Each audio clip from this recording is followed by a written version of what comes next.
Please keep the aisles clear as the actors will use them throughout the show, and we will have a 15-minute intermission between acts.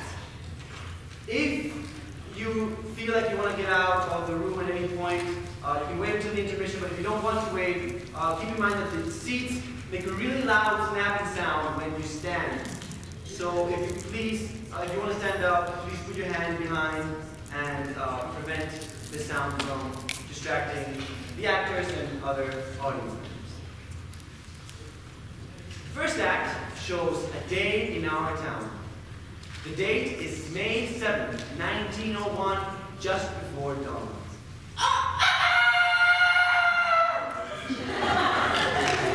Just about. The sky is beginning to show some streaks of light over the east there, back of our mountain. The morning star always gets wonderful bright the minute before it has to go. Well, I'll show you how our town lies. Up here is Main Street. Cutting across over there is the railroad tracks. Across the tracks, Polish town. You know, foreign people who come here and work at the mill, a couple of Canuck families, and the Catholic Church. The Congregational Church is over there, Presbyterian across the street. Methodist and Unitarian are over there. Baptist is down in the hall, by the river. Next to the post office here is the town hall. Jail is in the basement. Along Main Street, there's a row of stores, hitching posts and horse blocks in front of them. First automobile is going to come along in 5 years. Belonging to Banker Cartwright, our town's richest citizen. Lives up there in the big white house on the hill. Next to the grocery store here is Mr. Morgan's drugstore. Most everybody in town manages to look into these two stores at least once a day. And this is our doctor's house, Doc Gibbs. This is the back door. Here we have a trellis for those of you that feel they need to have scenery. And this is Mrs. Gibbs' garden. Corn, beans, peas, hollyhocks, heliotrope, and a lot of burdock. In those days, our newspapers came out twice a week. The Grover's Corner Sentinel. And this over here is Mr. Webb's house. And that is Mrs. Webb's garden. Just like Mrs. Gibbs, we saw a lot of sunflowers too. Over here is a big butternut tree.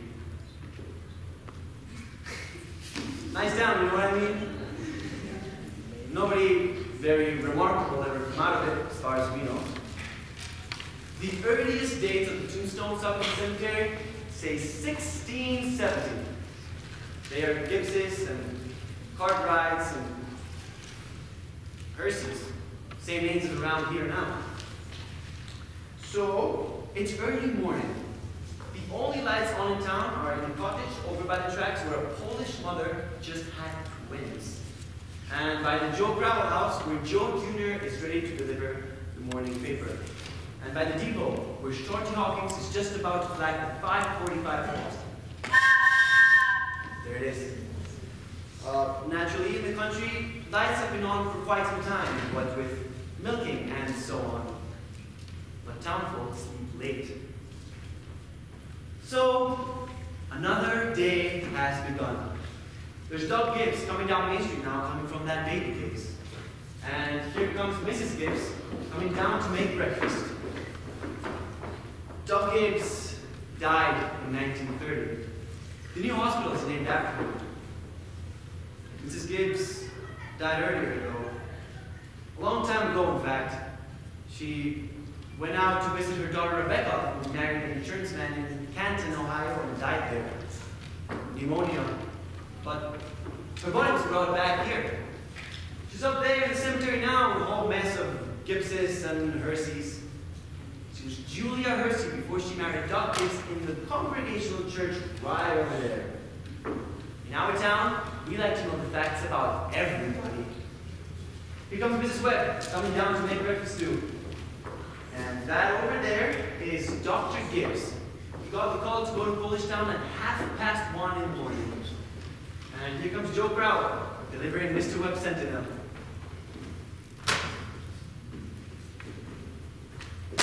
Morning, Doc. Morning, Joe. Want a paper now? Yes, I'll take it. Anybody been sick, Doc?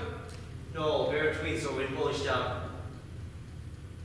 Joe, I see your teacher Miss Forster is going to get married.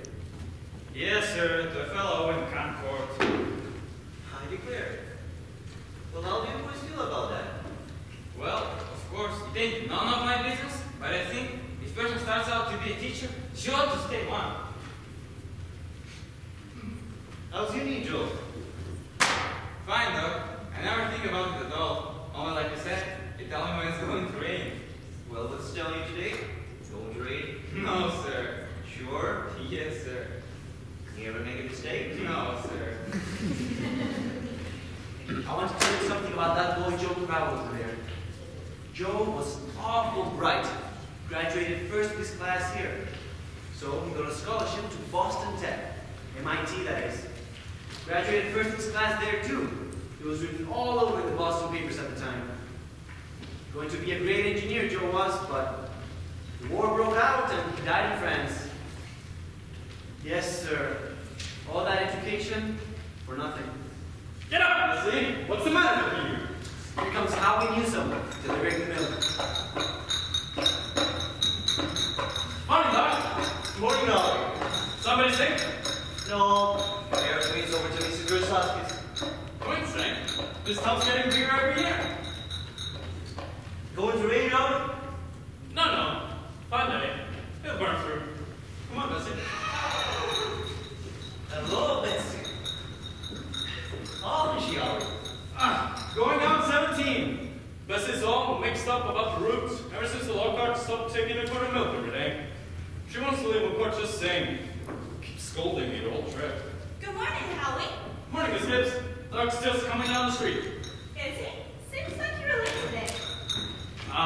Yeah, something went wrong in the separator. Don't know what was. Doc, Howie? Children! Time to get up! come on, Bessie. Get up. George! Rebecca! Everything all right, Frank? Yes, I declare. These escalants. They think I'll be ready in a minute. Just sit down and drink your coffee. You didn't catch a couple hours sleep this morning, can't you?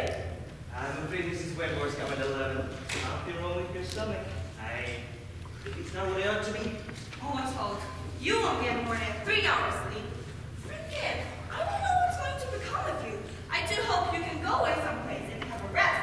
I think it will do you good. Emily, time to get up. Well, it's 7 o'clock. I declare, you got to speak to George. Seems like something's coming over him lately. He's no help to me at all. I can't even get him to come me some wood.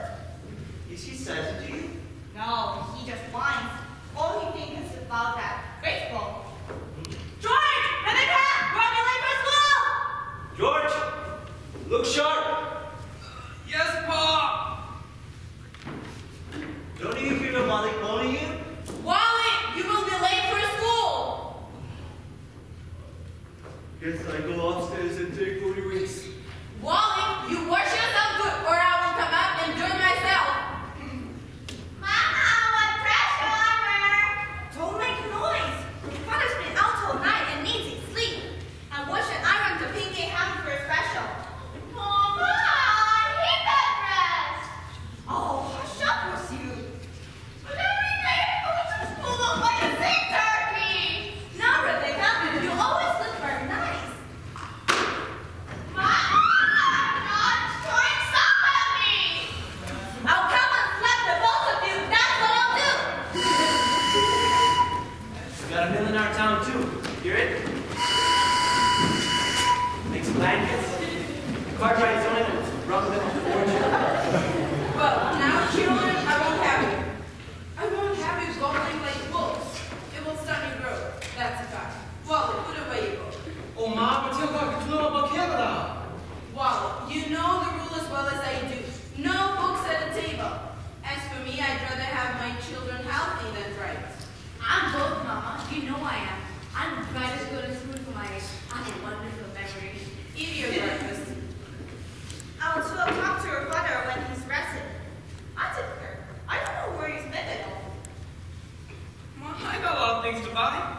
Strawberry prospects. That's where you spend it on. I don't see how Rebecca comes to have so much money. She has more than $1. Well, I've been saving up for Portugal. Well, dear, I think it's a good thing to spend some every now and then. But Mama, do you know what I like the most, do you? Money. Eat your pockets. That's right now. I gotta go. Now walk fast. But you don't have to run. Wallet will up your beds in the knee. Thomas Foster, I sent her my best congratulations. Do you remember that? Yes, Mom. Oh, Rebecca, you look very nice. Pick up with me. I love your dress, Rebecca.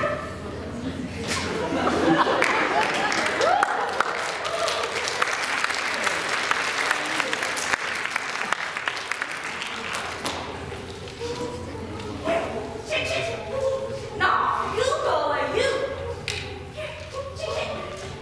What's the matter with you? Fine. That's what you do. You don't belong to me. Where'd you come from? Oh, don't be scared. Nobody's going to hurt you. Oh. Good morning, Marta. How's your cold? I still get that tickling feeling in my throat. Told Charis I didn't know as I go to for rehearsal tonight. Are you trying to sing over your voice? Yes, but somehow it didn't help. Stay in the key. So while I'm resting myself, I decided to stir some of these beans. Would it help you? Things have been good this year. Yeah, I decided to put up 40 words. If it kills me. Children say they hate them. But I noticed they'd be able to get them down all winter. Well, Myrtle, I've got to tell you something. Because if I don't tell someone, I'll burst. Why, Julie, yes. Myrtle, did one of the second-hand furniture men from Boston come to you last Friday? No. Well, he called on me. First, I think he was the patient wanting to see Dr. Gibbs. But he wormed his way into my drawer, and Myrtle laughed. He offered me $350 for Grandmother Wentworth's highboy as I'm sitting here. Why, Julie Gibbs? He did. That old thing. Why, it was so big, I didn't know where to put it. And I almost gave it to Cousin Wilcox. Oh, you're gonna take it, aren't you? I don't know. You don't know? $350. What's come over you? Well, if I could get the doctor to take the money and go away someplace for a trip, I'd sell it like that. You know, Marta, it has been a dream of my life to see Paris, France. Oh, it sounds crazy, I suppose, but for years I've been promising myself if we ever had a chance. How Dr. feels about it. I did read about the bush a little, and said that if I get relaxing, that's the way I put it, I'd make him take me. What did he say? You know how he is. I never heard a serious word out of him since I've known him. No, he says, this will make him discontented to stroll his corner to the attraction about Europe. Better than what you know for long, he says. Well, if that second-hand man is really serious about buying it, Juliet, you sell it. And that's how you got to see Paris, all right? But just, I'll keep dropping from time to time hints, and that's how I get to see Atlantic Ocean, you know?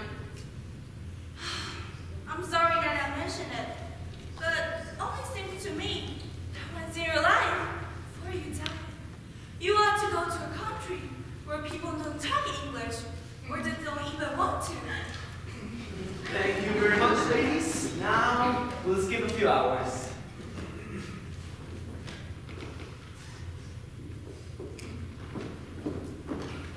But first, we want a little more information about our town.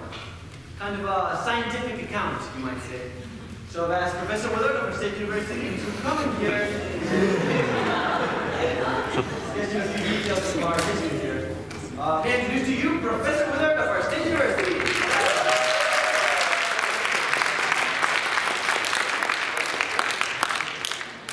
We might have a few brief notes, Professor unfortunately, our time is limited. Gruel corners. Let me see. Gruel corner lies in all pleasant grain of the Appalachian Range. Honestly, it's one of the oldest lands in the world, and we're very proud of it here. Of course, there's some more recent outcroppings. Sandstone from Windshield Shelf, the one in the south, and some vestiges of Mesozoic Shelf. But these are comparatively new, perhaps 200 or 300 million years. Some highly interesting fossils have been found. I must say unique fossils. Two most of a pecking part in South African cottage. These may be seen in the Museum of the USA at any time. That's a reasonable time. Shall I read some of Professor Grabono's meteorological situation? Mean precipitation, etc. I'm afraid we won't have time for that, Professor, but if you could just give a few brief notes on the history of man here. Anthropological data. Yes. Of course. Early Emilian stats, Karachi tribes. No evidence before 10th century this era. Now, entirely disappeared. Oh, possible traces in 3 families. Migration in the early part of 16th century of English brachycephalic U.S. stocks. Since then, some life in the Mediterranean. And the population, Professor? The population at the moment is 2,640. Oh, just a minute, Professor. Oh, I'm so sorry. The population at the moment is 2,642. The coastal districts bring 507 more, making a total of 3,149. Mortality birth rates constant by McPherson's gauge 6.032. Well, thank you very much, Professor. We're all very much obliged to you. Not at all, sorry, not at all.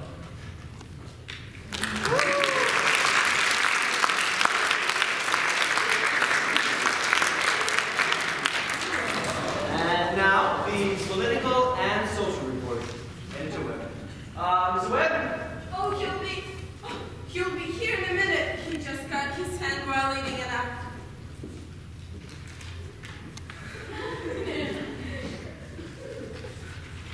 Well, thank you, Ms. Webb. Charles!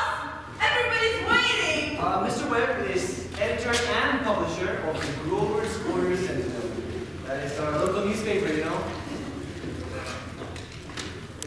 Well, I don't have to tell you that we're run here by a board of selectmen. All males vote at the age of 21. Women vote indirect. We're lower middle class, a sprinkling of professional men, 10% literate laborers. Politically, we're 86% Republicans, 6% Democrats, 4% Socialists, rest indifferent. Religiously, we're 85% Protestants, 12% Catholics, rest indifferent. Have you any comments, Mr. Webb? It's a very ordinary town, if you ask me. A little better behaved than most. Probably a lot older. But our young people here seem to like it well enough. 90% of them graduating from high school settle down right here to live, even when they've been away to college. Now, is there anyone in the audience who would like to ask Editor Webb a question? Is there much alcohol in Grover's Quarter?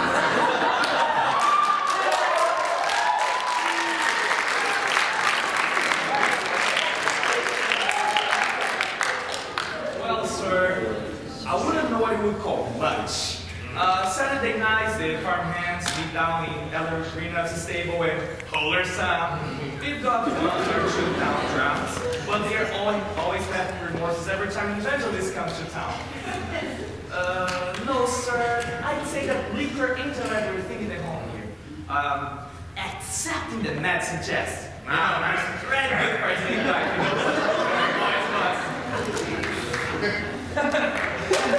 Is there no one town and whereof? Could you walk up a bit here so we can hear you better? What is it you wanted to say? Is there no one town aware of social injustice and industrial inequality, right? Oh yes, everybody is something terrible. It seems like they spend most of their time talking about who's rich and who's poor. Then why don't they do something about it?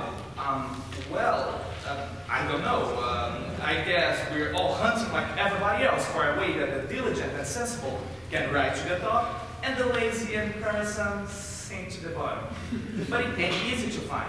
Meantime, we do all we can to take care of those who cannot help themselves, and those who can, we leave alone. So, are there any other questions? Mr. Webb, Yes, is ma'am? there any culture or love of beauty here in Grover's Corners? Well, there ain't much. Not in the sense you mean. But come to think of it, there are some girls that play the piano over high school commencement, but they ain't had no, man, there isn't much culture. But maybe this is the right place to tell you that we've got a lot of pleasures of our kind here. Look, we like to see the sun coming up over the mountains every morning. And we notice a good deal about the birds. We pay a lot of attention to them. And we watch the change of the seasons. Yes, everybody knows about them. But those other things... Yes, ma'am, you're right. There ain't much. Robinson Crusoe and the Bible and Handel's Largo. Yeah, we all know that. And Lucius Mother. But I think those are just about as far as we go. Well, thank you very much, Mr. Webb.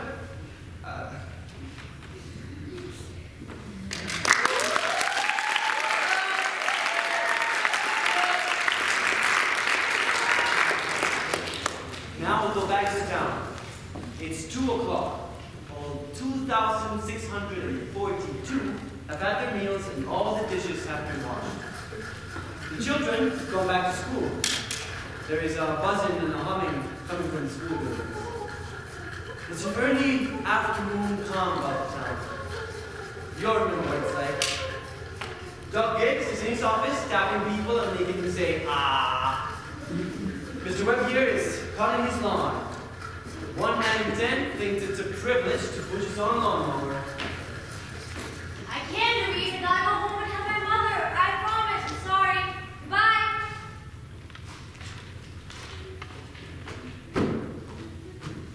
Emily! Well, simply, who do you think you are today? Oh, you're terrible. One minute you ask me to stand up straight, and the next you call me names. I just want to see you. Golly! I never got a kiss from such a great lady before. You gotta play the fields, young man. Excuse me. You have no business playing baseball on Main Street. Please go into the forest.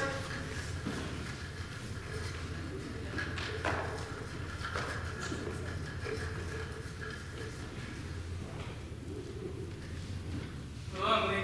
Oh. Hello. You made a fine speech in class today. Well, I was actually ready to talk about the Monroe Doctrine, but at the last minute, Miss Corcoran made me talk about the Louisiana Purchase instead. I spent an awful long time on both of them. It's funny, Emily. From my window up there, I can see your head, Max, when you're studying in your room. Can you? You certainly do stick to it, Emily. I don't know how you can sit still that long. You must just like school, I guess. Well, I just feel it's something you have to go through. Yeah.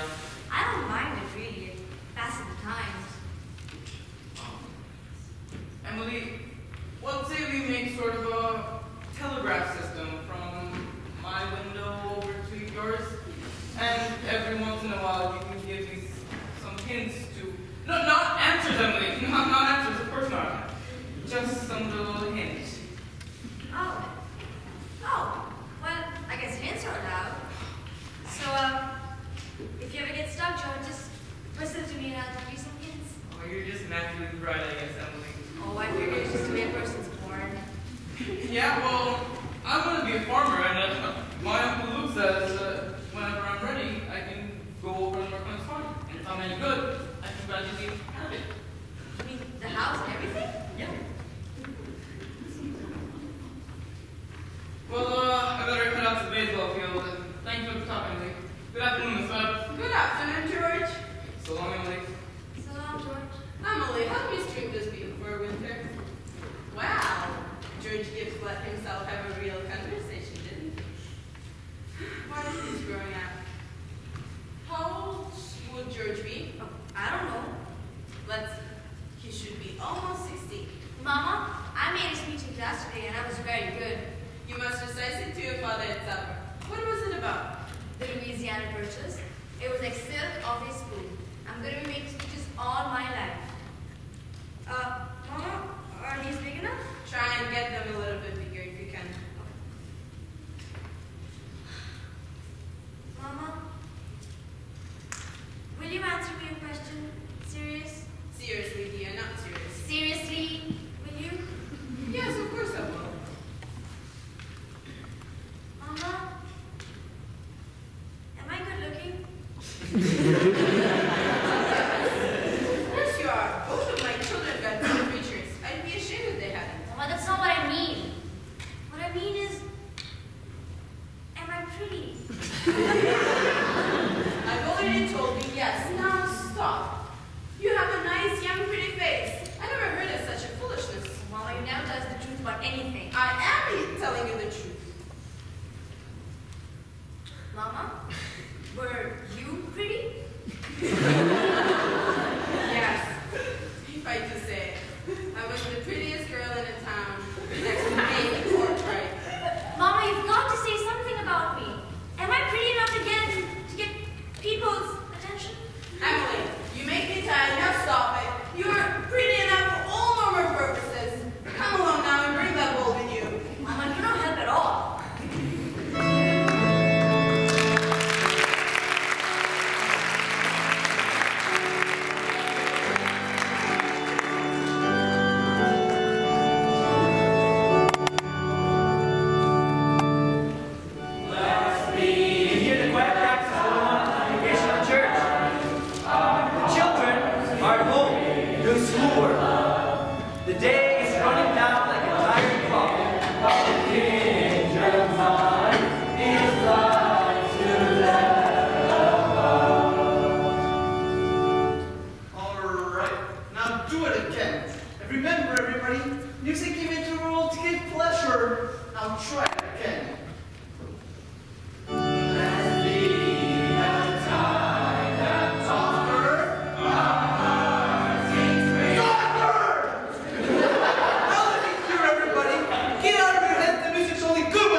So you'll be willing, will you, to get up early, to feed and milk the stock, and you'll be able to own hay all day?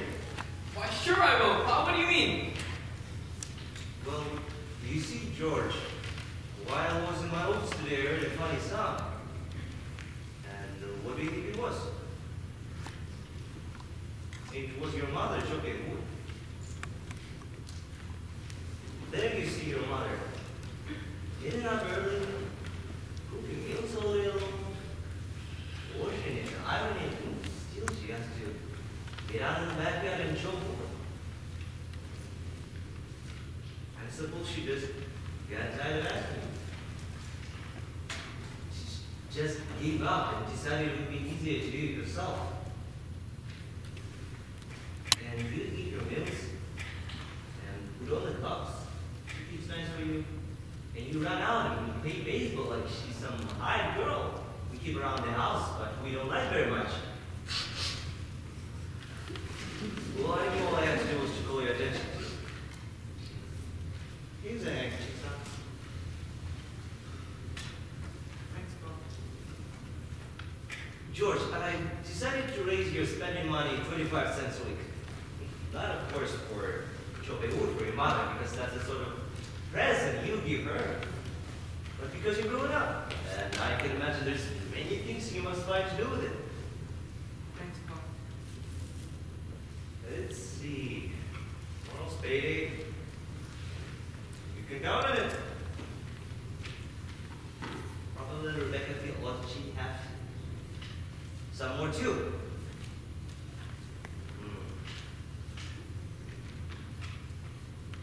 Wonder what got happened to your mother. The choir practice never was as late as these before. It's only 8:30, Bob. Well, I don't know why she's in that old choir anyway. She hasn't got any more voice than an old wall. Freezing around the streets of this hour of the night. She's about the time you retire, don't you think? Good night, Martha. Good night, Mr. Foster. I will tell Mr. Webb. I know he'll want to put it in the paper. Why? It's late. Good night, Irma. We had a real nice choir practice, wasn't it? Why do you laugh? Look at that below you. Potato lighter for sure. Well, naturally, I didn't want to say anything about it. But now we're alone.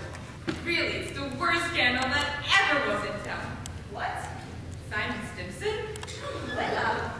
But Julia, to have the organist of the church drinking drunk year after year? Voila. Julia, you know he was drunk tonight. Voila. We all know about Mr. Stimson, and we all know about the troubles he's been through. And Dr. Ferguson knows it too. And if Dr. Ferguson keeps on there, it's his job. The only thing the rest of us can do is just not to notice it. Not to notice it? But it's getting worse. No, it isn't. It's not. It's getting better. I've been in that choir twice as long as you have. And it never happened near so often. Why? I hate to go to bed at a night like this. Gracious, I'd better hurry up. Those children will be sitting up till all hours. Good night, Lola. Julia. Good night, Milo. Can you get home safe, Lola? Oh, I can see Mrs. Soames scowling at the windows now. You'd think we'd been to a dance that the band would carry on. Good night, Julia. Good night, Lola. See you on Sunday. See you then.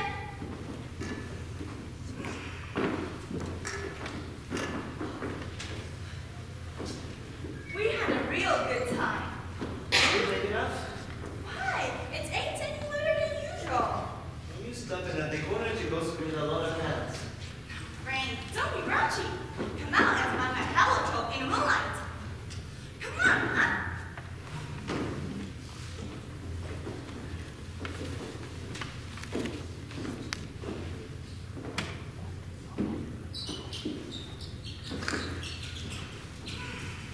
Isn't that wonderful? What did you do all the time I was away? Oh, I read, as usual.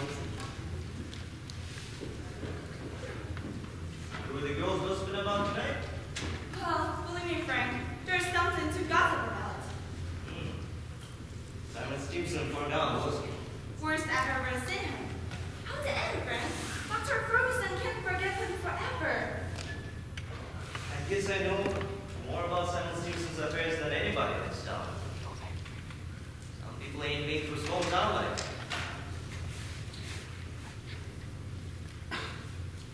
All I'm trying to say is that we don't know how that ended. There's nothing we can do about it, but just leave it alone. Did it? No, not yet. Frank, I'm worried about you. What are you worried about? Well, I think it's my duty to make plans for you to get a real rest and change. And if I get Alexi, I'm going to Now, insist on Julia, there is no sense in going over that again. Well, Frank, you're just so unreasonable. Come on, Julia, it's late. First thing you know, I'll catch cold. I gave George the piece of my mind tonight, and I reckon he's gonna get you overjumped. For a while, anyway. No, just let me down. Oh dear, there's so many things to pick up, Simpson. You know, Mrs. Fairchild always locked her front door every night. All those people up that part of town do. They're all getting into the fight. That's the trouble with them. They haven't got anything to burgle, and everybody knows it.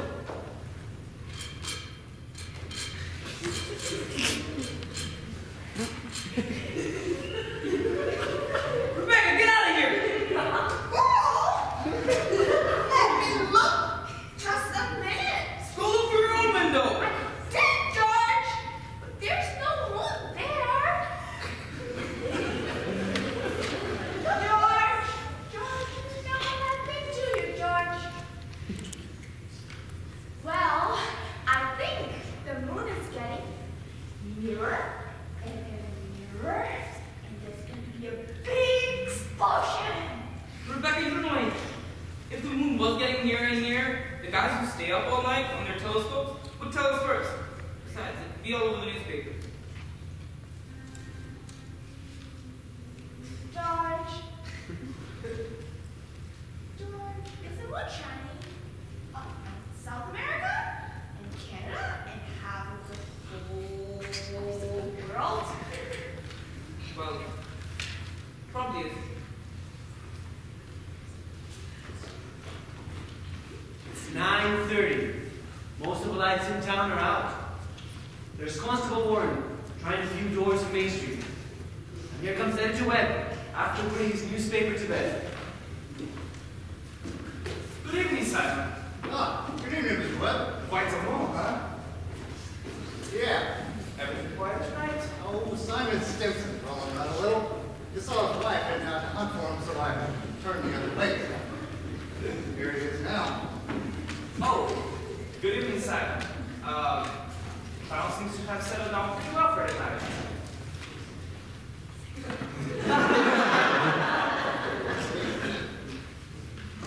Good evening, Simon. Yes, most of the town has settled down pretty well for the night. And I think we'd better do the same. Can I walk a long ways home with you?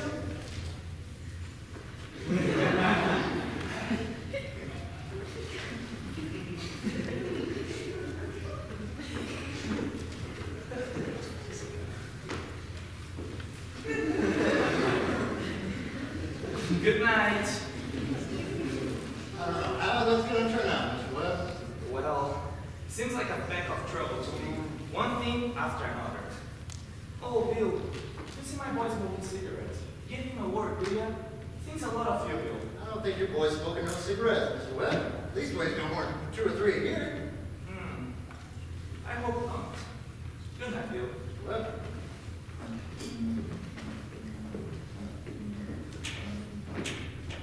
Who's that up there? Is that you, Myrtle?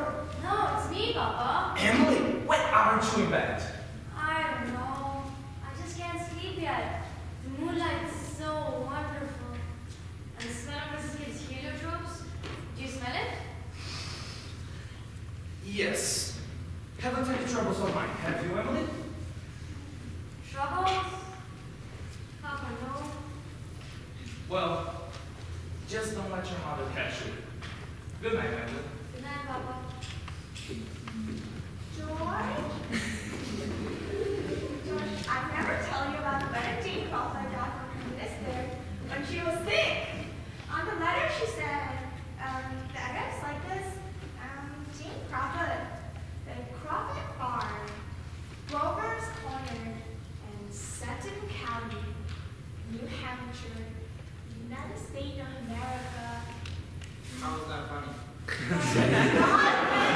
George, not finished. The United States of America, the continent of North America, the Western Hemisphere, the Earth, the solar system, the universe, the mind of God, and that's what it said on the envelope. What do you know? And the postman bought it just the same. What do you know?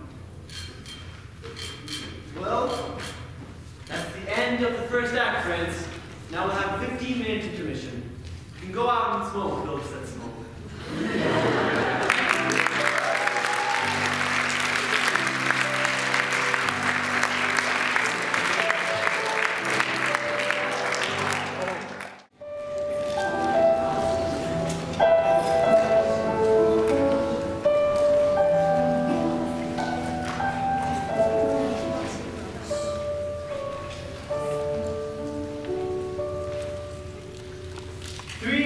Gone by. The sun has come up over 1,000 times. Summers and winters have cracked the mountains a little bit more, and the rains have brought down some of the dirt. Some babies that weren't even born before have started talking regular sentences already. And a number of people who thought themselves right young and spry have noticed that they can't bound up a flight of stairs like they used to without their hearts fluttering a little. All that can happen in 1,000 days. Nature's been pushing and contriving in other ways too. A number of young people fell in love and got married. Yes, the mountain got away a few fractions of an inch. Millions of gallons of water have passed by the mill. And here and there, a new home was set up under a roof. Nearly everybody in the world gets married, you know what I mean? In our town, there aren't hardly any exceptions. Most everybody climbs into the grave married. The first act was called The Daily Life. This act is called Love and Marriage. So, it's 3 years later. It's 1904. It's July 7th, right after high school commencement. That's the time most of our young people feel themselves fit to go and get married. Soon as they've passed their last examinations in solid geometry and scissor operations, looks like they just feel the need to go and get married. So it's early morning again. Only this time, it's been raining. It's been pouring and thundering. Mrs. Gibbs' garden and Mrs. Webb's there, drenched. All those bean poles and pea vines, drenched. All yesterday, all over there in Main Street, the rain looked like curtains being blown along. I don't know now. Maybe begin again in a minute. That's a 5:10 train for Boston. And here come Mrs. Gibbs and Mrs. Webb coming down to make breakfast just as if it were an ordinary day.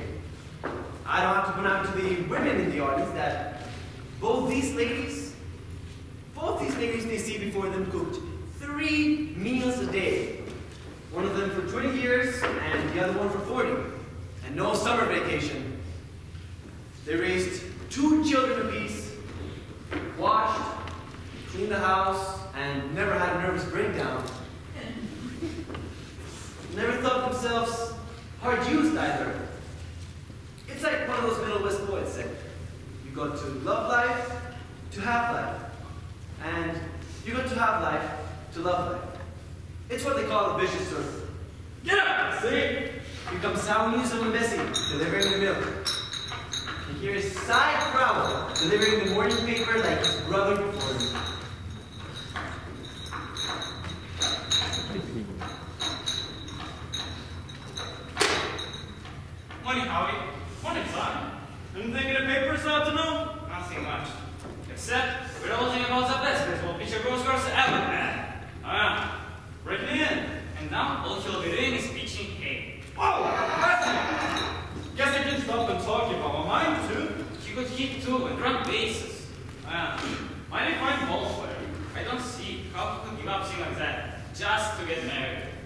What do you have, Howie?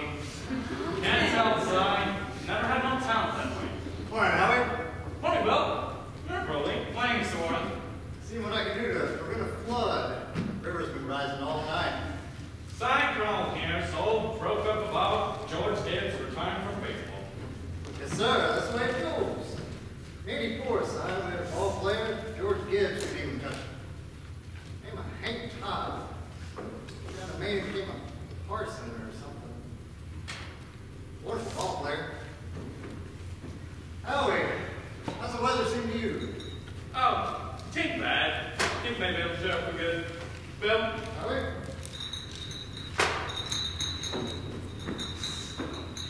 Morning, Miss Gibbs. Good morning, Howie. Too bad about the weather. It's been raining so heavy that maybe it'll clear up. Certainly hope it will. How much do you want today? I'm going to have a house full of relations, Howie. Looks to me like I'll need 3 milk and 2 cream.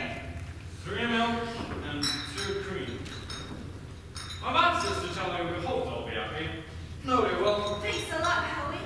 Tell my wife I hope she'll get to the wedding. Maybe she can. She'll get there if she can. Morning, Miss Webb. Oh, good morning, Mr. Newsom. I told you 4 quarts of milk, but I hope if it's very another. Yes, ma'am. And 2 cream. Howie, will it start raining again? Well, I was just saying to Miss Gibbs as how to make clear off. Oh, and Miss Newsom told me special to tell you as how we hope they'll be happy, Miss Webb. No, they will. Thank you, and thank Mrs. Newsom. Yes, ma'am. We hope they get there all right. Couldn't miss that.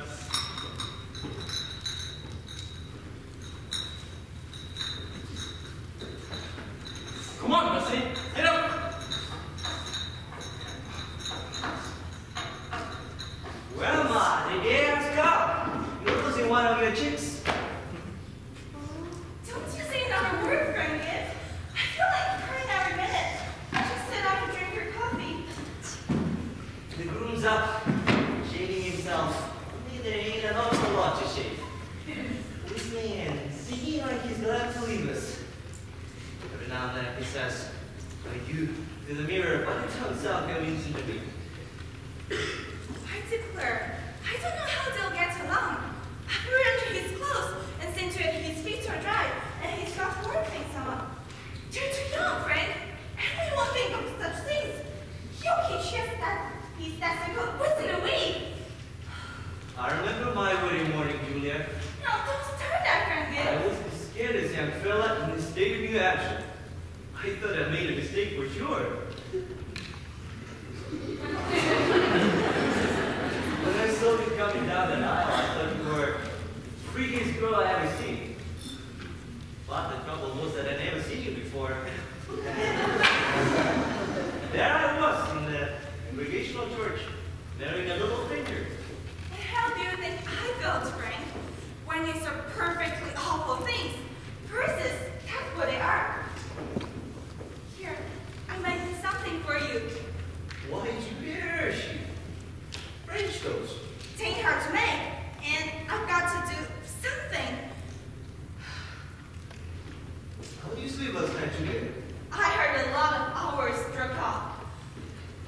I get shocked every time I think of George sending out to be a family man.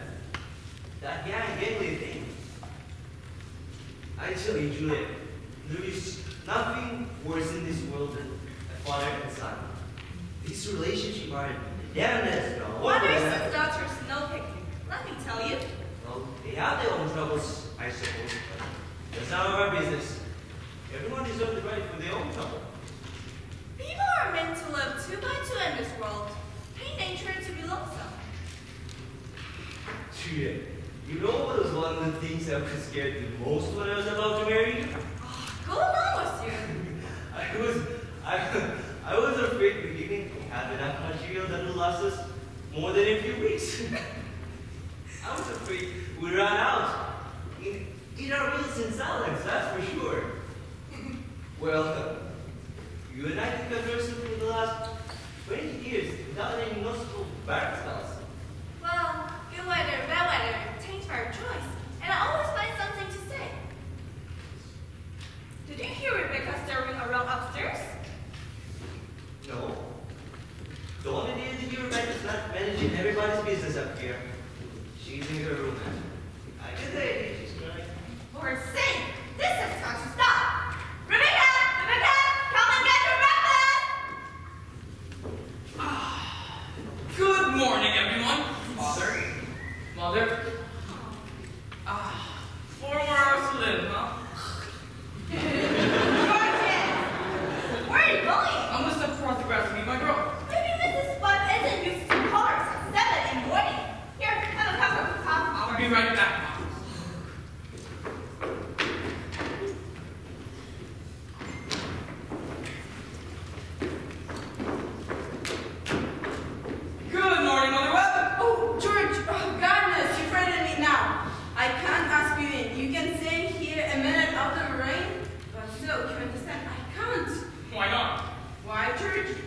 Mr. Rabbit, you don't believe in that superstition, do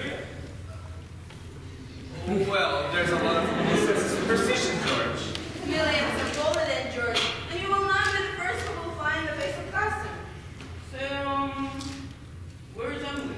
She hasn't wake up yet. I haven't heard the sound out of her. Emily's asleep? No wonder. We were up till all hours sewing and packing. Now, George, I will tell what I will do. You sit here a minute with Mr. Webb and drink this cup of coffee. Then I will run upstairs and chat that Emily don't come down and surprise you. There is some bacon too, but don't be long about it.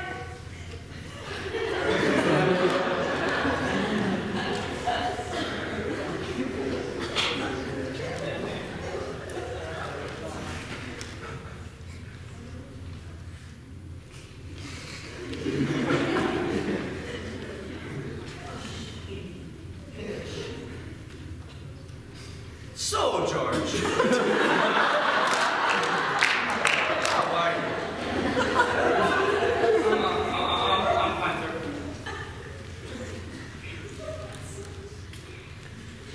Mr. Webb, what kind of common sense could there be in a superstition like that? Ah, George. On the way every morning, a girl's head is full of, you know, clothes and one thing and another. Don't you think that's probably it? Yes, I never thought of that. Girls have to be a mighty nervous on their wedding day. I wish this fellow could just get married without all that marching up and down. George, every man that has ever lived has felt this way, but it hasn't been any use. See, George, it's the women folk who have been in weddings, my boy. For a while now, they have it all their own. A man looks pretty small at a wedding. All those good women, standing shoulder to shoulder, making sure that they're not tied in a mighty public way. Well, you believe in it, don't you, Mr. Webb? Yes. Oh, yes, George. Now, don't misunderstand me. Marriage is a wonderful thing. A wonderful thing. Don't you forget that, George. Of course not, sir. Mr. Webb, how old were you when you got married? Let's see. I've been to college and it's taken a little time to get settled. But Mrs. Webb, she wasn't much older than what Emily is. Oh, George, age hasn't got much to do with it, compared with other things. What were you going to say, Mr. Webb? I don't know. Was I going to say something? Oh, George, I was remembering the other night the advice my father gave me when I got married. He said, Charles, he said, start right off, who's the boss? Best thing to do is to give an order about something, even if it don't make any sense, just so she learn how to obey. And then he said, if anything about her irritates you, her conversation or anything, get right up and leave the house. And oh yes, he said, never let your wife know about how much money you have. Never.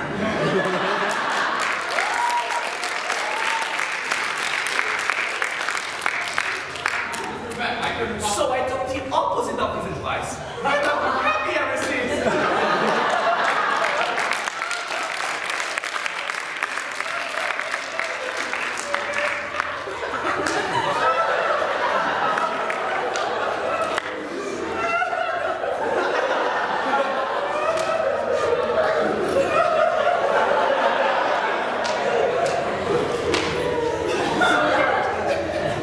Let that be a lesson to you. Never trust advice from anybody on personal matters.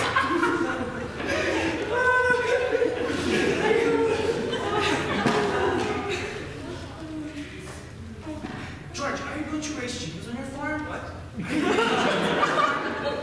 Uncle Luke's never been interested in it, but I've been planning on reading all George. A book came into my office on the field system of raising chickens. I wish you would read it. So, I'm thinking of starting a small way myself in the backyard. So, I'm going to put an incubator in this. Charles, what? Are you talking about that incubator again? I thought you two would be talking about things worthwhile. Well, Myrtle, if you want to give the boy some good advice, I'll go upstairs. George, Emily's got to come down and eat her breakfast. She sent her love to you, but she doesn't want to lay her eyes on you.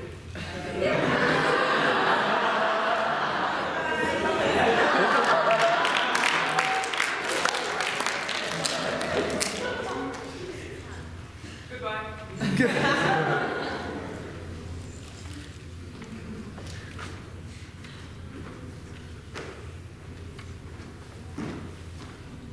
Well, Murder, guess you didn't know about the older superstition. What do you mean, Charles? He's the caveman. No bridegroom should see his father-in-law on the wedding day. Or here. Now, remember that one. Thank you very much, Mr. and Mrs. Webb. Now I have to interrupt again here. You see, we want to know how all this began. This marriage, this plan to spend a lifetime together. I'm awfully interested in how big things like that begin. You know how it is. You're 21 or 22, then you make some decisions, and then whoosh! You're 70, you've been alone for 50 years, and that white-haired lady by your side has eaten over 50,000 meals with you. How do such things begin? George and Emily are now going to show you the time when they first knew that, as the saying goes, they were meant for one another. But before they do that, I want you all to try and remember the times when you were very, very young, or not so young for some of you guys, but especially the time when you were first in love. When you were a person sleepwalking, and you don't quite see the street you're walking in, and you don't quite hear everything that's been said to you. You're just a little crazy. Would you remember that, please? Well, now that we're coming out of high school at 3 o'clock, George has just been elected president of the senior class. And as this is June, he'll be president of the senior class all of next year. And Emily has just been elected secretary and treasurer. Here they are now, coming down Main Street. I can't, Louise. I gotta go home. Oh, Ernestine! Ernestine! Can you come over tonight and do Latin? Isn't that sister just the worst thing? What? Tell your mother you have to. Goodbye. Goodbye, Helen. Goodbye, Fred. Emily, can I carry your books home for you? Sure. Excuse me a second, Emily. Say, Bob, if I'm late, start practice. And throw her a few long high ones. Goodbye, Lizzie. Goodbye, Lizzie. I'm awfully glad you got elected too. Emily. Thank you. Emily, why are you mad at me? I'm not mad at you. You've been treating me very funny lately. But since you're asking me, I might as well come right out and say it. George. Oh, goodbye, Miss Corcoran. Goodbye, Miss Corcoran. What is it? George, I don't like the whole change that's come over you in the past year. Now, I'm sorry if that hurts your feelings, but I'm just not tell the truth and shame the devil. Change? What do you mean? Well, up to a year ago, I used to like you a lot, and I used to watch you while you did everything because we've been friends for so long.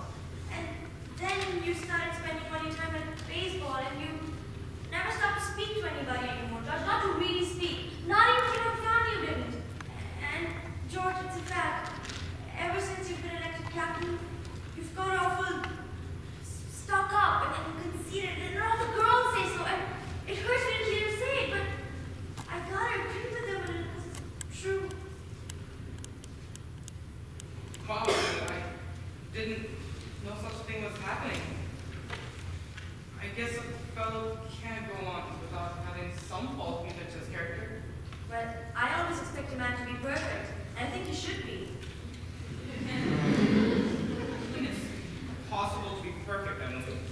Well, my father is, and as far as I can see, your father is, so there's no reason on earth why you shouldn't be too. For me, it's the other way around. I think that guys aren't naturally good, but girls are. Well, you might as well know right now that I'm not perfect. It's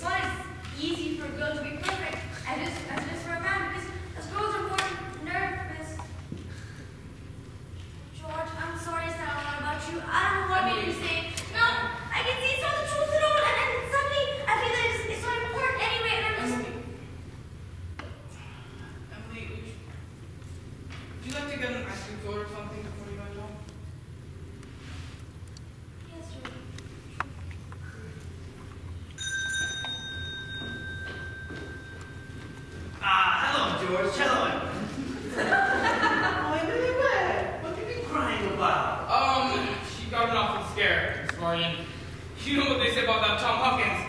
Man's a crazy driver. Here, take a good drink of water. I tell you, you got to look both ways before you cross Main Street these days. Gets worse every year. What'll you have? That's strawberry. No, Emily. Have ice cream soda with me. 2 strawberry ice cream sodas this morning. 2 strawberry ice cream sodas? Yes, sir. Yes, sir. I want to tell you, there are 225 horses in Grover's Quarters this minute I'm talking to you.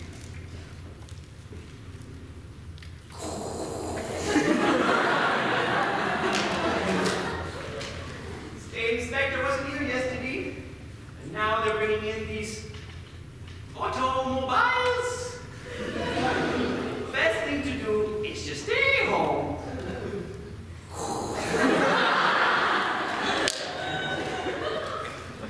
Why, I can remember when dogs used to sleep in the middle of the street and nothing ever come to disturb them. There you are.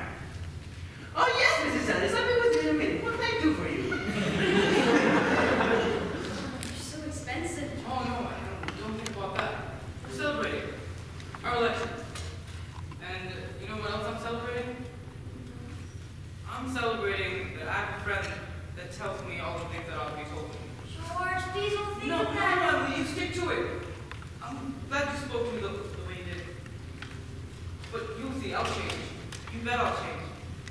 And Emily, would you do me a favor? Yes, George, of course. If I go away to state agricultural college next year, do you promise to write to me every once in a while? I will. Certainly will, George. Certainly seems being gone all that year, all that time. We get out of touch with things. Maybe letters from Grover's Quarters wouldn't be so interesting after a while. I mean, Grover's Quarters is the very important place when you think of Hall, New Hampshire. But I think it's very nice now. The day wouldn't come when I wouldn't want to know everything about our town. I know that's true, Emily. I'm trying to keep the letters interesting. You know what I ask the farmer every time I meet them? I ask them if it's important to go to agriculture school to be a good farmer. George. And some of them say it's even a waste of time. Get that information and have to the government sends out anyway. And Uncle Luke's getting old. He's just about ready for me to come take over tomorrow. I could. Mine is. And being gone all that time. And all those different places meeting all those different people. Gosh. If anything like that can happen, I don't want to go away. I guess new people aren't any better than the old ones. I bet they almost never are. Emily, you're as good as a friend as I've got. I need to go to other towns and meet the people there. But George, maybe it's very important for you to go and learn all that about cattle, judging, and soils and all that. I don't know. Emily, I'm going to make my mind up right now. I'm not going to agriculture school next year. I'll tell Pa about it tonight. But George, I don't see why you have to decide right now. It's a whole year away. Emily, what you said about that fault in my character, what you said was right. But there was one thing wrong you did. And that's where you said I wasn't noticing people. And you, for instance. Why, you say you've been watching me all that time? Well, I've been doing the same for you all that time as well. I mean, of course, I thought of you as one of the cheap people I thought about. And I always knew where you were sitting in the bleachers, who you were with. And for the past 3 days now, I've been trying to go home with you, but something's always gone in the way. Yesterday I was waiting by the wall and I decided to go home when it was appropriate. George, that's awful funny. How would I have known that?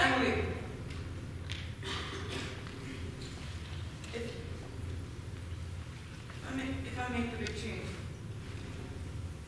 would you be? I am now, George.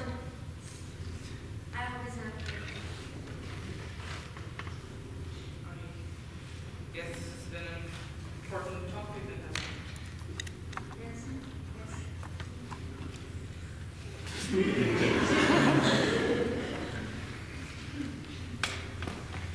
Wait a minute, Emily. I'll walk you home.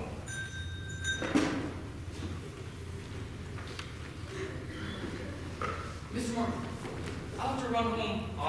George Gibbs, do you mean to tell me? Yes, and for good reason. Here, keep my golden watch. Keep your watch, George. I'll trust you. I'll be just a minute. I'll trust you 10 years, George. Not stay over. Got all over your shop, everything? Yes, thank you, Mr. Morgan. It was nothing. I'm ready.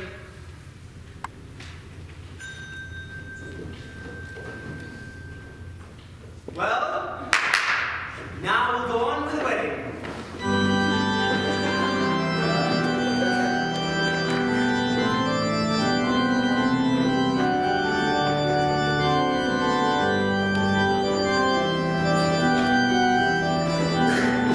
There are a lot of things to be said about a wedding.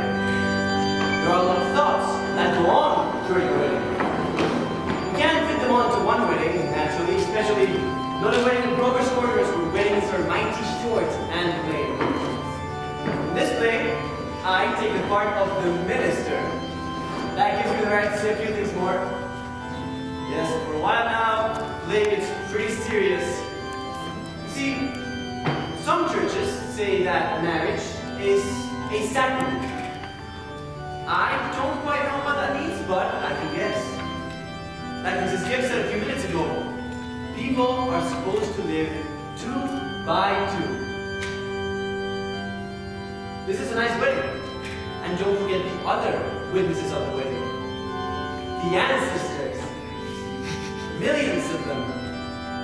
Most of them set out to live 2 by 2. Millions of them. Well, that's my sermon. It's one very long anyway.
There they come.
George, I'm giving away my door to you.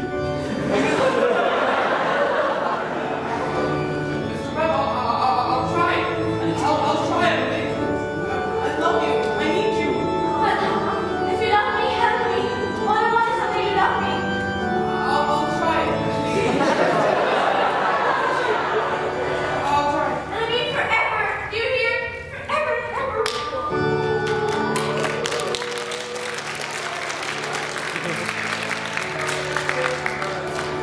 I told you, everything is going to be alright.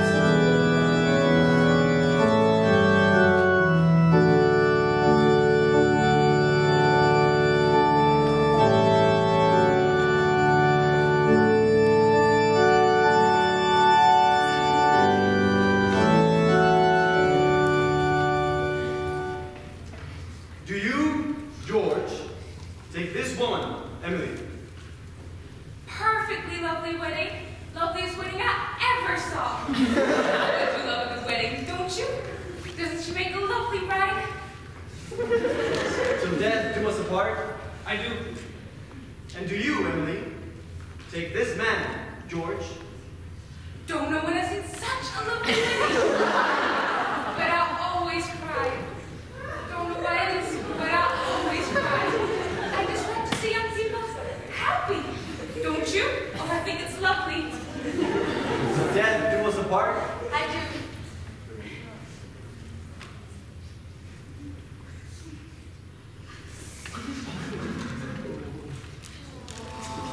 I now pronounce you man and wife. You may kiss the bride. Oh.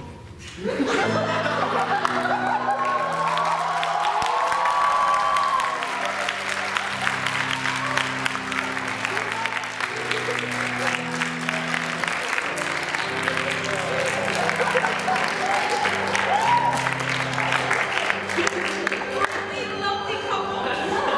Oh, I'm sure they'll be happy. I always say, happiness, that's the great thing. The important thing is to be happy. That's the end of the act too, folks. Now, we dance.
Horses are getting rarer. Farmers are coming in town in forts. Everybody locked their doors at night. Ain't been any burglars in town yet, but everybody's heard about them. On the whole, though, you'd be surprised. Things don't change much around here. This is certainly an important part of Grover's Corners. It's on a hilltop, a windy hilltop. Lots of sky, lots of clouds, lots of sun, often lots of moon and stars. You come here on a fine afternoon and see range on range of hills. Awful blue they are. And there, quite a ways down, is Grover's Corners. Yes, beautiful spot up here. Over here we have the Old Stones, 1660, 1670. Strong-minded people that come a long way to be independent. And this is the new part of the cemetery. There's your friend, Mrs. Gibbs, and Mr. Stimson, organist at the Congregational Church, and Mrs. Soames, who enjoyed the wedding so much, remember? And a lot of others too. Here's Editor Webb's boy, Wallace, whose appendix burst in a Boy Scout trip to Crawford Notch. Yes, an awful lot of sorrow has quieted down up here. People just wild with grief have brought their relatives up to this hill in them times. Sunny days, rainy days, snow. We all know what it's like. There are a lot of thoughts that come up here day and night, but there is no post office. Now, there are some things that we all know, but we don't take them out and look at them very often. We all know that something is eternal. And it ain't names, and it ain't houses, and it ain't the earth, and it ain't even the stars. We all know deep in our bones that something is eternal. And that something has to do with human beings. Or the greatest people ever lived have been telling us for 5,000 years, and yet you'd be surprised when people are always letting go of that fact. There's something way down, eternal, about every human being. You know, the dead don't stay interested in us, living people, for very long. Gradually they let go hold of earth, and the ambitions they had, and the pleasures they had,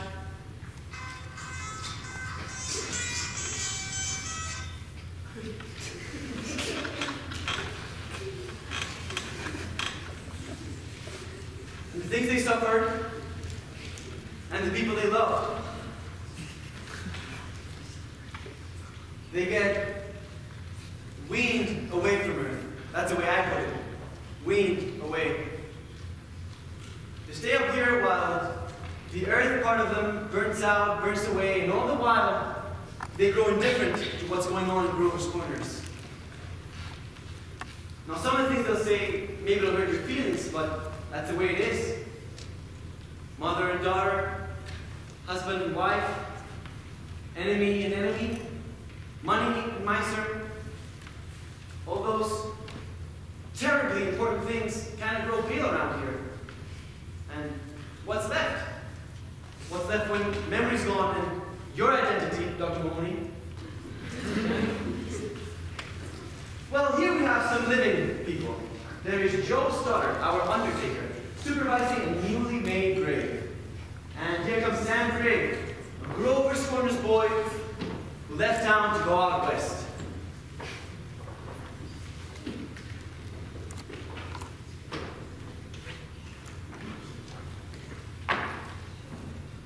Good afternoon, Joe Stoddard. Good afternoon. Good afternoon. Let me see, do I know you? I'm Sam Grigg. Gracious sakes alive of old people. Of course, I should have known you'd be here for the funeral. You've been away a long time, Sam. Yes. I've been away over 12 years. I doing business out in Buffalo now, Joe. I was at the East when I heard about my cousin dead. So, I thought it would be a nice thing if I come back and see your home. You do well? Yes, can't complain. I hate to supervise when a young person is staying. I had to come early here today. I left my son at the home. Over McCarthy! I used to do chores for him after school. And a bag of. Yes, we brought Farmer McCarthy a few years ago now. Why? This man Andrea. Yes, of course. Doc Gibbs lost his wife 2 or 3 years ago about this time. And today's another bad blow for him, too. This is my sister Carrie's boy, Sam Craig.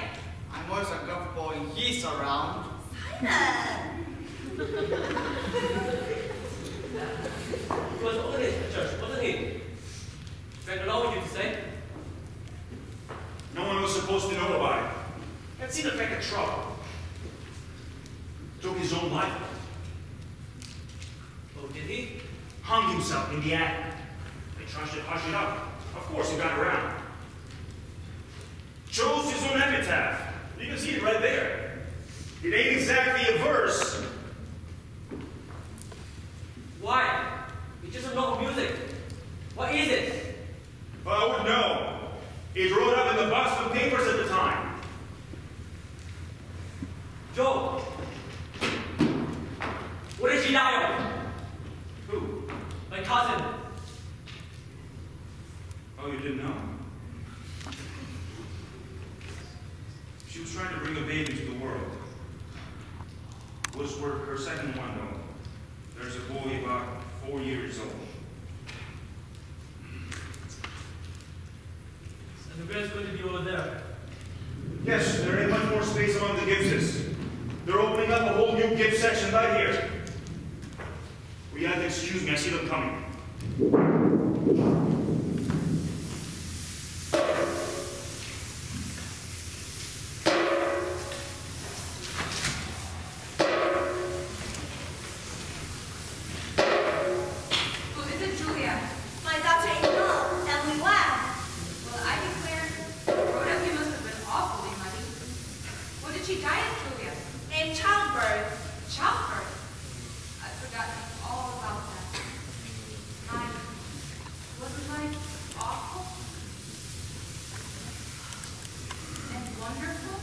Wonderful, was it?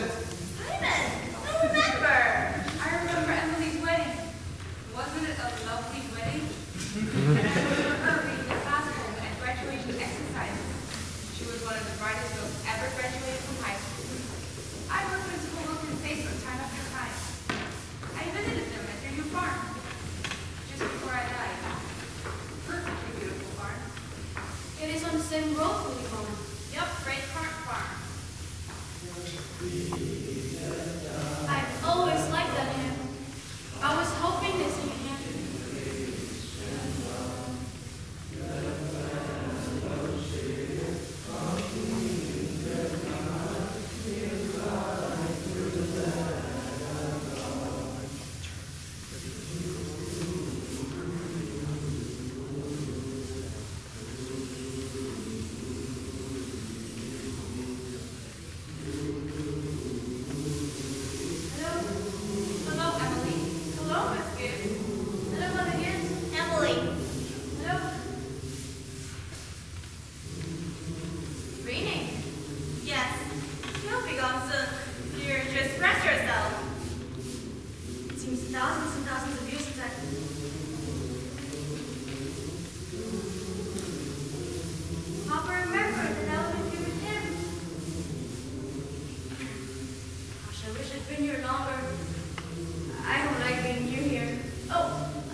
just like George, doesn't he?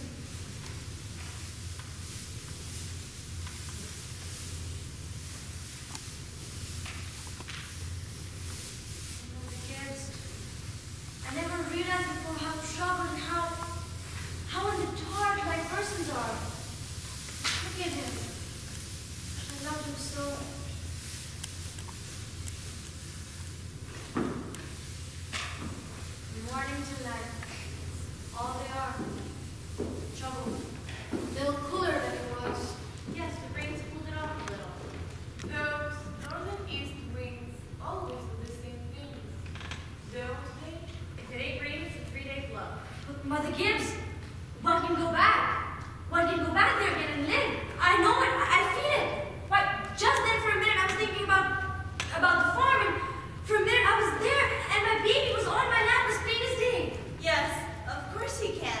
I can go back and live all those days over again. Why not? All I can say is, Emily, don't. But it's true, isn't it? I can go back and live. Yes, some have tried, but they soon come back here. Emily, don't do it. Emily, don't. It's not what you think it'd be. But I won't live over a sad day. I'll choose a happy day anyway. I'll choose the day I first knew I loved oh, no. Why should that be painful? You not only live it, but you see yourself living it. Yes. And as you watch, you see the things that they, down there, never know. You see the future. You know what's going to happen afterwards. It's painful. Why? That's not the only reason why you shouldn't do it, Emily. When you've been here longer, you'll see that. Our life here is to forget all that and think only of what is ahead and be ready for what is ahead. When you've been here longer, you'll understand. Mother Gibbs, how can I ever forget that life? It's all I know, it's all I have. Emily, it isn't wise, really, it isn't. But it's a thing I must know for myself. I want to live over a sad day anyway. I choose a happy one. No! At least choose an important day. Choose the least important day in your life. It will be important enough. Then it can't be since I was married. Or since the baby was born. I can choose a birthday at least, can't I? I choose my 12th birthday. All right. It's February 11th, 1899. Tuesday. Do you want any special that day? Oh, I want the whole day. We'll begin at dawn. You remember, it had been snowing for a couple of days and they had just begun clearing roads. The sun's coming up.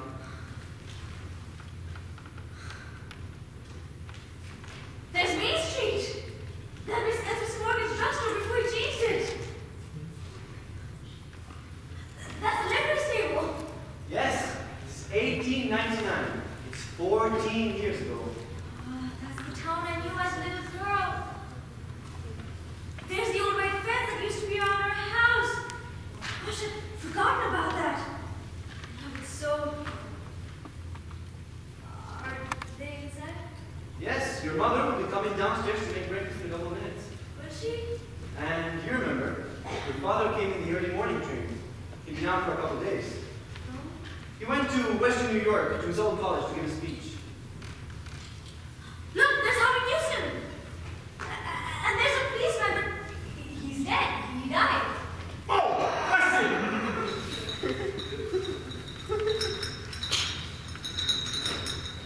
Morning, Bill. Morning, Howie. You're a bully.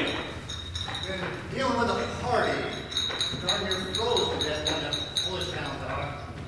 Yeah, drunkenly out snow bricks.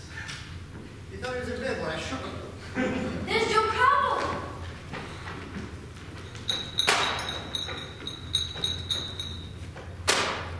Good morning, Sora. Morning, Howie. Morning, Joe. Children, Wally, Emily, time to get up. Mom, I'm here. Oh, young Mama looks. I didn't know Mama was ever that young. You can come and dress by the kitchen fire if you'd like, but hurry. Good morning, Mr. Newsom. Morning, Miss Webb. Ooh, it's cold. Yep, I'm below by my mark, Miss Webb.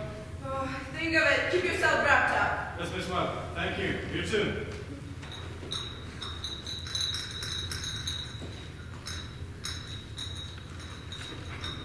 Come on, Wesley, get up. Mama, I can't find a blue hair ribbon anywhere. Just open your eyes, dear. I laid it special on the dresser there. If it were a snake, it'd bite you. Yes, Good morning, Bill. Good morning, Mr. Webb. You're up early. Yeah, it's just been back from my old college in New York State. Being in trouble here? I was called upon this morning to rescue a Polish fella. Darn near froze to death he was. We must get in the paper. What, buddy?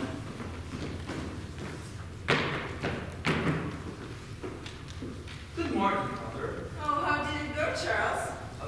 Fine, I guess. I told him a few things. Everything all right here? Yes, can't think of anything happened special. Oh, been very cold? Coming you some tall, it's time to look over to his barn. Yes, well, it's colder than that at Hamilton College. Students' ears are falling off. It ain't Christian. Paper have any mistakes in it? Not that I noticed. Oh, coffee is ready when you want it. Charles, today is Emily's birthday. Did you remember to get her anything? Yes, I've got something for her. Where's my girl? Where's my birthday girl? Charles, don't interrupt her now. She's low enough as it is. You can see her in the breakfast. Children, now, I don't want to call you again. I can't bear it. They're so young and beautiful. Gosh, why did they have to get old? Mom, I'm here. I'm grown up. I love you all, everything. I can't look at everything hard enough.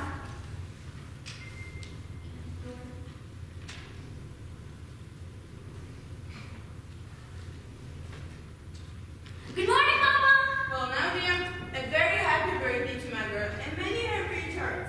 There is a present waiting for you on the kitchen table.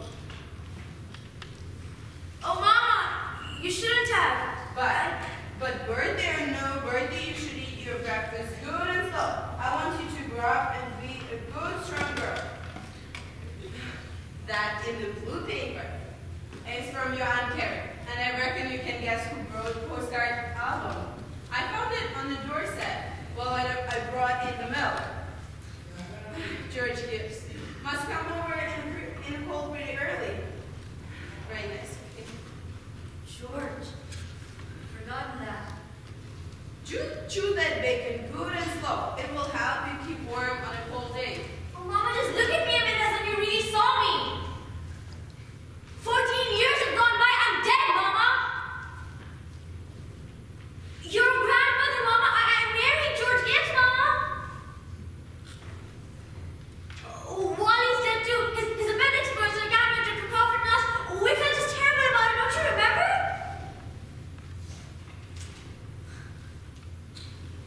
But just for a moment, we're together. Mama, just for a moment, let's be happy. Let's look at one another. Oh, well, that in the yellow paper I found on the attic among your grandmother's things.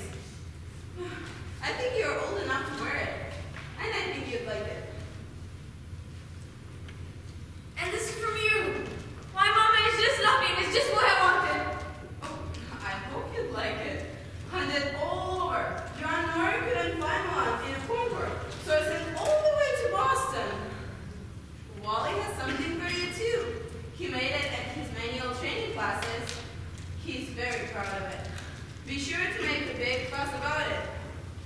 Father has something for you too. Don't know myself what it is. Shh. Here he comes. Where's my girl? Where's my birthday girl? I can't go on and go so fast. I didn't realize. So, all that was going on and we never noticed. Take me back.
poets, maybe?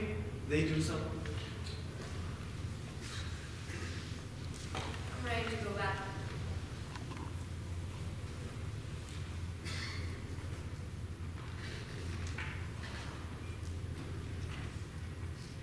Were you happy? No. I should have listened to you. It's all life persons are just blind people. Look at that star. It's clearing out. The stars are coming out. Oh, Mr. Stinson, I should have listened to them. Yes. Yes, now you know, That's what it was to be alive. To move around in a cloud of ignorance, to go up and down, trampling on the feelings of those about you. To spend and waste time as though you had a million years. To be always at the mercy of one self-centered past or another. Now you know. That's a happy existence you want to go back to? Ignorance and blindness! That ain't the whole truth. And you know it, Thomas Stimson. Emily, look at that star. I forgot its name. My boy Joel was a soldier.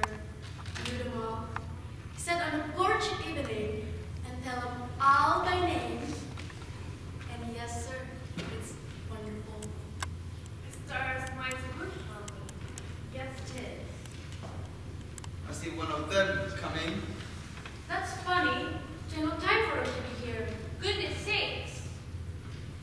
Mother Gibbs. It's George. Dear, just rest yourself.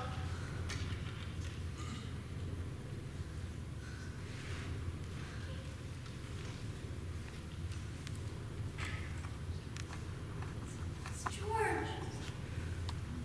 And my Joel, who knew the stars, used to say it takes millions of years for that little speck of light to bring down to earth. Don't know if everybody could believe it. That's what he used to say. Millions of years. Goodness, that ain't no way to behave. He ought to be home. Mother Gibbs, Yes, Emily? they don't understand, do they? No, dear. They don't understand.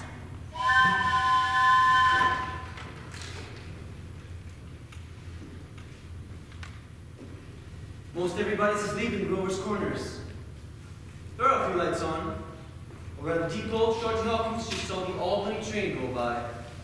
And by the livery stable, somebody's sitting up late talking. Yes, it's clearing up. There are the stars, doing their old crisscross in the skies. Scholars haven't settled the matter yet, but they seem to believe there are no living beings up there. Just chalk or fire. Only this one is straining away to make something of itself. The strain is so big that every 16 hours, everybody lays down and takes a rest. 11 o'clock in Grover's Corners. Everybody's resting in Grover's Corners. Tomorrow's going to be another day. You go get a rest too.